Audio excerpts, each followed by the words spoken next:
welcome everybody. Thank you for joining us. This is Grief and Grace, where we're talking about grief in the middle of a world and a reality that none of us have ever experienced before. And along with the personal losses that people are struggling with, there's a shared cultural grief and an angst that can be overwhelming.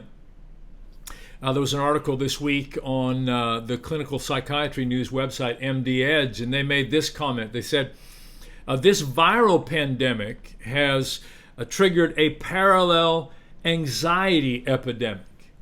Amazing. So we're going to talk today about fear, about the fear of death, whether that death is imminent or just recognized as inevitable. And I'm very excited for you to meet our guest and to hear from his experience and his wisdom. If we've never met, my name is Dave Bailey. I work with the largest provider of funeral, cemetery, and cremation services in North America. And one of the positive things that I've begun to notice is that in the middle of all of this, people seem far more open to talking about emotional places where they're struggling, or long buried griefs, the kind of conversations that we might not have under normal circumstances. And one of our goals with this Facebook Live is to be one of the spaces and one of the voices that's helping to process the grieving side of what we're all facing together. And I say this every week, but you can help the reach of this by giving us a like. And if you know someone that you think could benefit from the ideas we're talking about here, why don't you go ahead and tag them in the comments below, and please feel free to share this to your page or to any groups that you're involved with. So today I'm incredibly honored to have as our guest Dale Borglum from the Living Dying Project. Welcome, Dale. Thanks for having me, David. My brother's name is David. See, there you go. Well, we're close. I have been looking forward to this for a long time, and I'm so glad that you're here with us. Why don't we start? Just give us an overview of the work that you do at the Living Dying Project. Well, I was lucky enough that when I was a graduate student, I met a guy named Ramdas that maybe some of you have heard of, and I started working with him. That was sort of the beginning of the consciousness explosion in America: meditation, yoga, psychedelics, exploring through encounter groups, things like that. And after a while, we really came to the firm conclusion that this new consciousness, this opening, this more global perspective, had really penetrated our society. But the place where it had least penetrated was the encounter with death. That death was really something that was still very much denied. People didn't talk about it openly. Elizabeth Kubler-Ross came into the collective imagination, and she brought death out of the closet. But she was really not talking about conscious dying. She was just talking about dying. And Ramdas, and then Stephen Levine, and then myself, we were basically talking about bringing meditative, contemplative wisdom out into society. And once again, as I said before, the place that it had least penetrated our society was the encounter with death. And the reason for that is that fear of death is the most deeply ingrained fear that we have. It's at the bottom of all the other fears.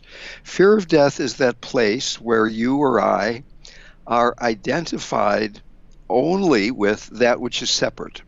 So, say that again. Just develop that thought. Fear of death is the place where you or I are caught in the identification with only that which is separate. Now, you're in Texas, I'm in California. You've got more of a beard than I do. I've got more hair than you do, which is very unusual for me to be with somebody who's less hair than me. You really needed to point that out, didn't you? in that dimension, you and I will die. Yes.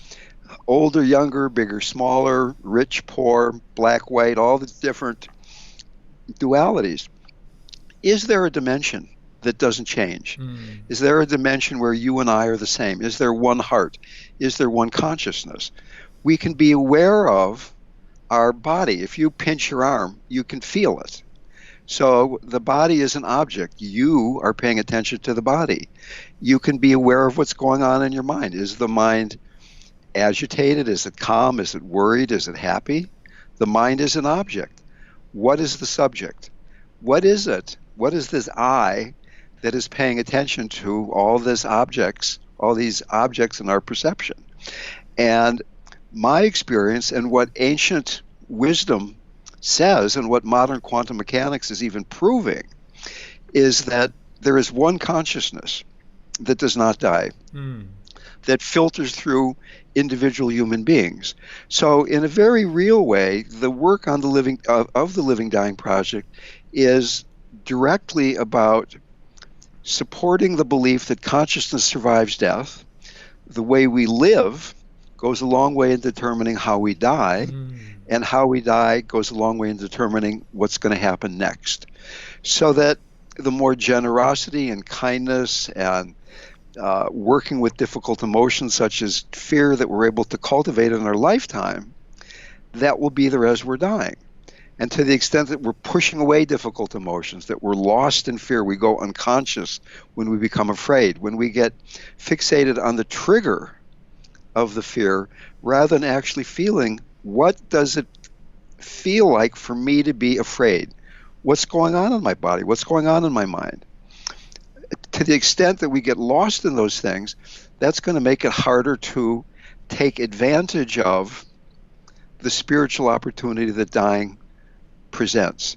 Now, I am in no way diminishing nor denying the very human tragedy, sadness, loss, and grief that the death of a loved one or the collective grief that is going on in our society right now is presenting. But if we can contextualize the dualistic, that which does die, in the spiritual, the infinite, that which doesn't die, then the individual takes on a much different feeling tone. If we're lost in I'm this body and I'm this body, and when my body dies, then oh my God, that's one thing. If we say I have this body, but I'm also the spiritual being that is boundless, which all the world's religions actually say. In fact, they even say the kingdom of heaven is within you. It's not, God is not something far away. God is not something that's separate from who we are. The beloved can only be everything. So the Living Dying Project does a few things. One of the things is we have trained volunteers here in the San Francisco Bay Area, people that I have trained who work on a one-to-one basis with members of our community who are approaching death, or at least have a life-threatening illness. Maybe sometimes people get better, beat the odds, and they don't die. So basically, we're matching up meditators with dying people for their mutual benefit. Not only just for the dying person, but the person who's the volunteer, they are learning a lot too. It's a great honor, a great gift to be around somebody who's dying. And I would, in fact, one of my teachers said that until you come into intimate contact with death, that any spiritual practice you're doing will have the quality of you being a dilettante. Until you know in the marrow of your bones that you are going to die, then you can meditate and you can pray and you can do yoga and you can become more limber and you can become calmer. But the deep fruit that is the rich possibility available is not there until we know that we're going to die. In fact, in Buddhism, before people begin to practice, and I'm not necessarily a Buddhist, but I like to talk Buddhist, because when I use words like God and love, there's so much baggage on that some people were Catholic, some people were Lutheran, some people are agnostic. I say love and God. Everybody has their own story that gets attached to that. But before people begin to practice, there's a contemplation. You're going to die, but you don't know when. Yes. Now, what could be more obvious intellectually? But If we really knew that we were going to die and we didn't know when, how would it change the way you and I were connecting right now? We're Yes. probably never going to see each other again after this thing is over in half an hour, whenever it is.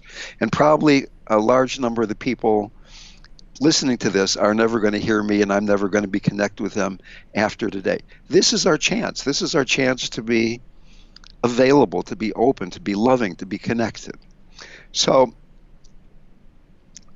the pandemic is taking that truth, that truth that is so obvious intellectually, but is so difficult to hold in our hearts and as a motivating force. It's putting it right in front of people's faces. You're Yes. going to die, but you don't know when. The virus can come in through the mail slot, or it can come in on your child's backpack, or it can, you go to the grocery store. I mean, going to the grocery store is the most exciting thing people do every day. It's like, whoa. So, in a way, as you pointed out in the introduction, this pandemic is a deeply motivating force that is potentially very healing. So that I work a lot with individuals, people who often have cancer, sometimes other diseases, ALS, something like that. And I help them work with their feelings, open to love, things like that. But at the same time, there is this collective going on. And so I guess what I'm saying here is that people can't get healed until they admit they're really sick. That you don't go to the doctor until you say, wait a minute, the symptoms are bad enough that I've got to go do something. Maybe that's true for the collective. Maybe humanity has to get sick enough that they say, wait a minute, we've got to go to the doctor. It's almost like Mother Nature said, you've been bad boys and girls, and you've got to take a time out and stay in your room for 3 or 4 months. And if you're good enough, then you can come out and play again. But if you don't agree to shape up and act like good little boys and girls, you're going to have to stay in that room for a long time, right? So, giving myself a plug, the Living Dying Project, livingdying.org, has the most complete website on the internet about conscious dying. Conscious dying just meaning bringing consciousness to the encounter with life-threatening illness. There's a lot of free material, and I even have a free group on Saturday mornings, got 120 people in it, a Zoom group. If anybody wanted to join that, shoot me an email, dale@livingdying.org. I'd be glad to put you on the roster. And you also have something happening on Wednesday nights for the next 4 or 5 weeks. Is that right? Well, that's something at Menla Institute. That cost a bunch of money. It's Robert Thurman's Buddhist group in New York, and a lot of stuff I'm doing it was supposed to be in person. I was supposed to fly to New York. I was supposed to fly to Georgia. I was supposed to fly to Oregon, and things are getting canceled or Zoomed now, which is kind of a shame. But at least I don't have to get on airplanes, which is a big bonus. There you go. There you go. So back in the day, you and Stephen and Ram Dass, you start the Dying Center, and you have this sense that this project's going to grow, that an awareness of death, which then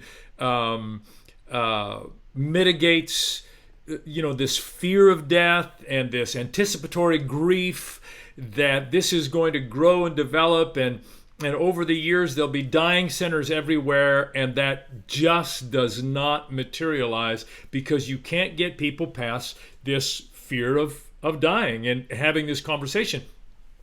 And it's interesting to me that now with this pandemic,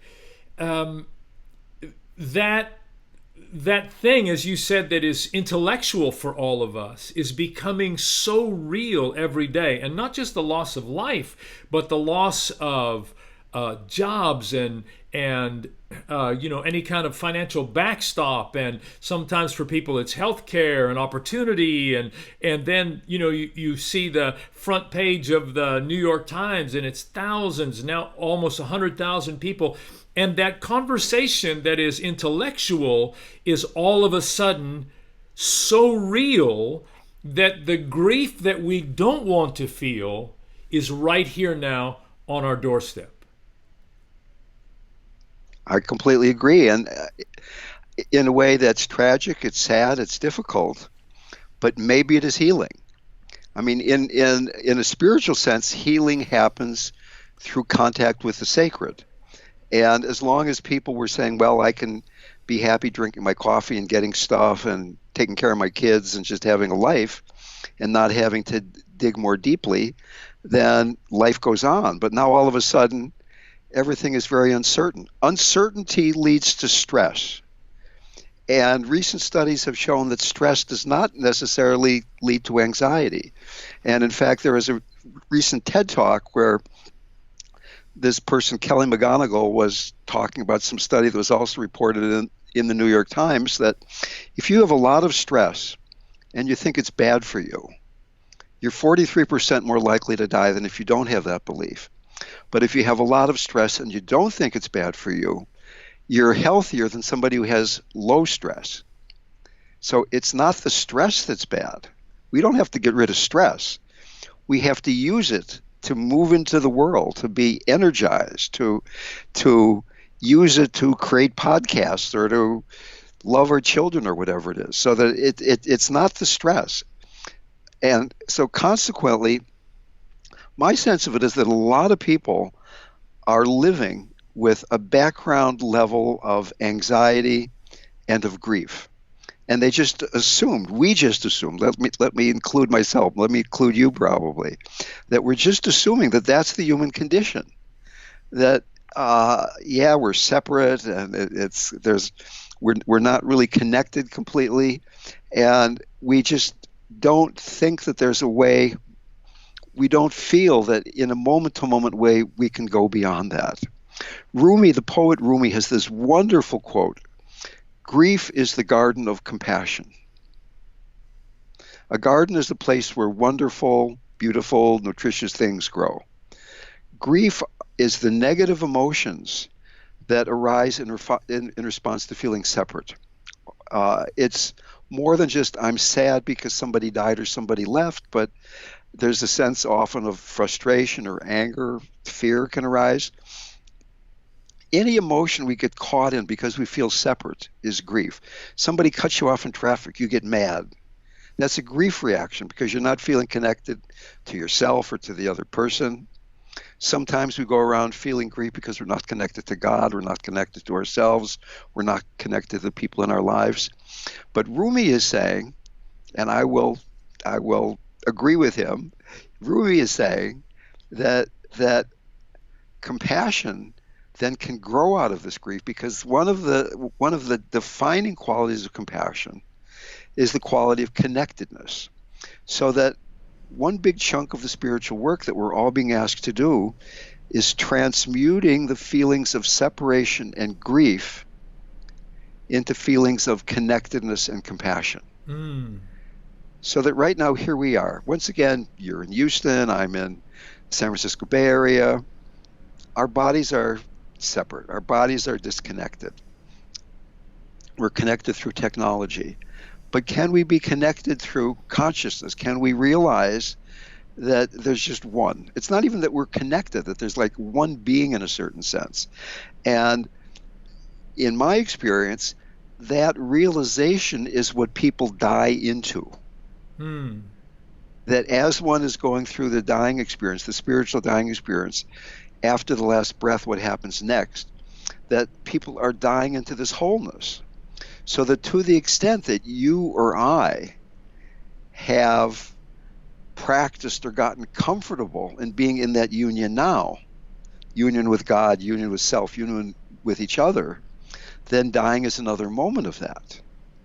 But to the extent we're lost in our separateness, then this dying into the wholeness, dying into the light, is going to be too much. It's going to be scary. The Tibetan Buddhists say that light in the after-death state is as bright as 1,000 suns. Wow.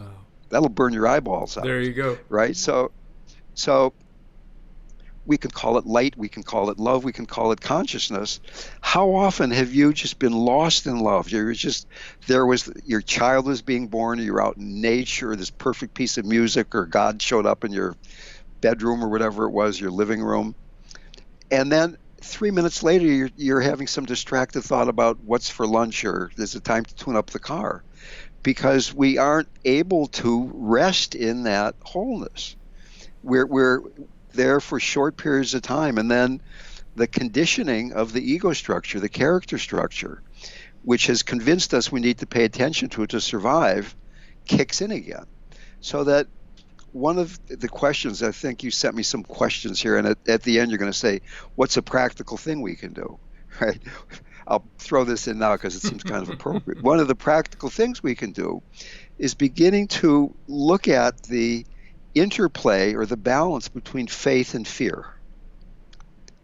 If you have faith in that moment, and your faith is greater than your fear, the fear dissolves. But if the fear gets greater than the faith, faith is gone.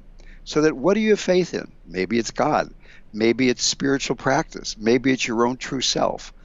But everybody has faith in something, or at least almost everybody I've met. There are a few people who claim, I don't have faith in anything.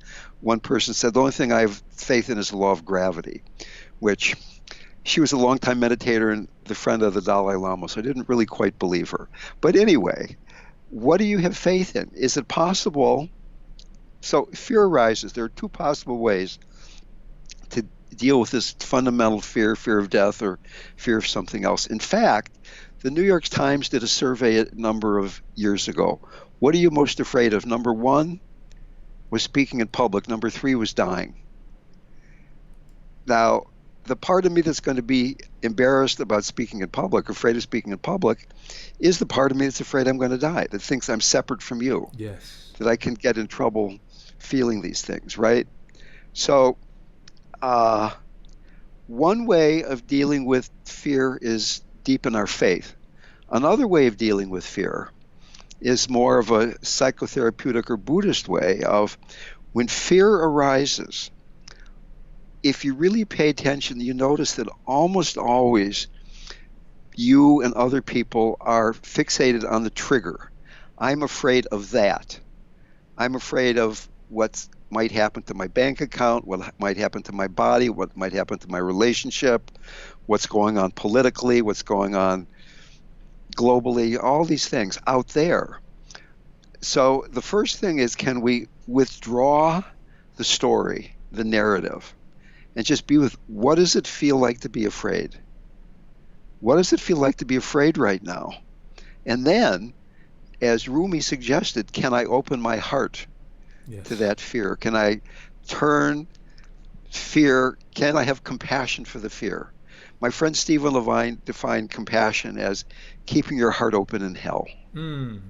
So it's easy to keep your heart open when somebody you really love is there and you just had a great meal and there's some great music playing and everybody's happy.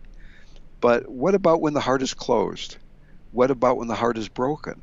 And in fact, the Hasids say that there's nothing more whole than a broken heart. In that brokenness there, God can enter in.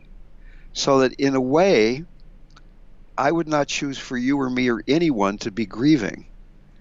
But when we are grieving, that is a profound opportunity that during grief, your heart will be probably more open than all the psychotherapy you can do, all the romantic this and that when there is true grief, the heart is split open.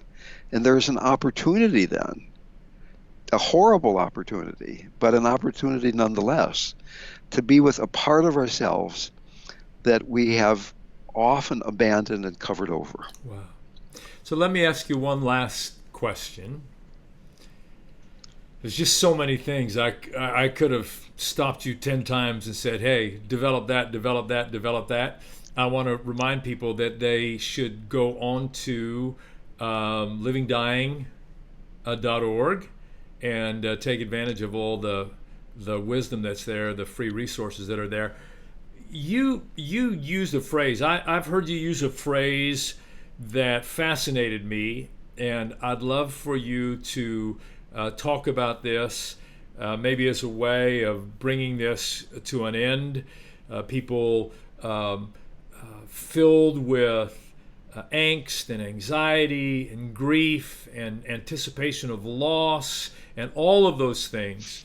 You use the phrase gracefully letting go of the falling away of identities. What does it mean to gracefully let go of the falling away of an identity? So my friend Ramdas had this great line. He said, "If you're a son of a bitch and you get enlightened, you'll be an enlightened son of a bitch." Okay. Well, Okay. there we go. That's pretty direct. Hope it's okay to say that. Oh, of course it is. I'm kidding. So, I just hope you weren't directing that to me. That's all. That's all I'm saying. okay. So what I'm saying here, David, is that we have identities. You're a guy who works for this company. Maybe you've got a family. Maybe you've got kids. Maybe you've got a wife. Maybe you've got. Here's Dale. I'm a certain age. I've got a child. I've got college degrees. I've got a house. I've got all these identities, and to the extent that I'm holding on to those tightly, I am at great risk of suffering because things will happen in our lives that threaten the identities. As I was saying before, there's that part of us that doesn't die. One of the defining qualities of the open heart is it's spacious like the vast sky. Okay, so into the sky that is our heart comes clouds, comes weather. There's a thunderstorm, there's a cloudy day, there's hail, there's sunshine, there's lightning, there's fog. Are you the sky or are you the weather? Okay, now to the extent that we're holding on to our identities, then they are going to be reacting to the weather. To the extent that we're holding our identities really lightly. And I don't know where you got this quote, the falling away of identities. The identity will still be there, but we don't really identify with it. So that as we get older, I've been meditating for 50 years, and I'm still as neurotic as I am. I just want to warn you, right? Okay. So what I'm saying here is that I still do this neurotic stuff, but it doesn't bother me anymore. It's not like, oh my God, I shouldn't do this. What are people going to think? It's like, there he's doing that thing again, right? So that it's falling away of identification with who I think I am and who other people think I am. That I'm not just the personality. I'm something much, much deeper than that. And in a way, that is how can I say this succinctly enough and without overdoing it, that dying is this incredible opportunity. I understand that there is great sadness when it's someone you love or when it's yourself. You're losing everything. You're losing your body, your mind, all your stuff, all your friends. But at the same time, there is this possibility of, because we're losing our body, because we're losing our mind, who is it that remains? And is what remains completely vast? That's the spiritual opportunity. So that right now, all the religions say that we don't have to wait till we die, that enlightenment, that wholeness is here right now. A mundane moment, a neurotic moment, a moment where you or I are identifying with an emotion, an identity. Even that is an expression of God. Yes. It's all that. But it seems it's so hard to remember that when you've got the beard and I don't. When I've got the hair and you don't. When you're in Texas and I'm in California, it seems like there's two of us. Yes. Right? And I'm trying to do a good job for your podcast. I want people to come to the Living Dying Project because I'm trying to help people, blah, blah, blah, all that stuff. There is that level. I'm not denying that. But can we contextualize that? Can we remember there's something so much vaster than that allows us then to not take the identities so seriously? They fall away. They're there. It's like a set of clothes. I'm not the clothes. I wear them. I got to, keep the weather off my body. I don't want to freak people out by going around naked, but it's just clothes. It's not who I am. It's just clothes. So, young people these days, this whole thing about what pronoun do you want to use and all that, it's like, I think I'm too old for that. But at the same time, it's like they're learning to go beyond these more rigid identities of gender and relationships and stuff than people in my generation or your generation. And I'm not even saying it's good or bad, but it's like there's change going on. People are examining who they are. What is real? What is just a concept? Yes. Wow. So much to think about. Yeah. It's just. All right. We have gone a little past time. We need to bring this to a close. But I want to thank you from the bottom of my heart for being here. And I've got your website up there again. If you would like to continue to look at some of the website is packed with resources and different opportunities. Please go to livingdying.org and take advantage of that. And again, Dale, thank you for being here and being a part of this tonight. And who knows? I mean, we could circle back in a little bit and have another conversation. So never. That'd be great. Yeah, never say never. All right. Thank you, sir. Take care. It was a pleasure. It was a deep pleasure. Thank you. All right. Yeah, I hope this has been a help for you. Even after this live is over, please feel free to leave comments or questions. I'll be coming back and interacting with those. And so you can do that. If you've gotten some value out of this, please feel free, as I said before, to share it. Don't forget to leave a comment below. And our guest next Monday is Scott Stabile, the author of the book Big Love, The Power of Living with a Wide Open Heart, which if you haven't read it, you need to get it on your reading list. Scott's acquainted with grief. Just a part of his story is that his parents were murdered when he was 13, and his big brother, who then helped to raise him, died of a heroin overdose 9 years later. And I first listened to the audible of Big Love at a critical juncture in my life, and it literally salvaged my soul and my sanity during a time when I was working, helping people with their own grief, and yet with their grief, but my own grief was crushing me. So I know we're going to have an amazing time, and you don't want to miss it. So don't forget to click on live notifications so that you get a reminder whenever it is that we're going live. So once again, thank you for being here tonight. And thank you again to Dale. And we will see you next Monday.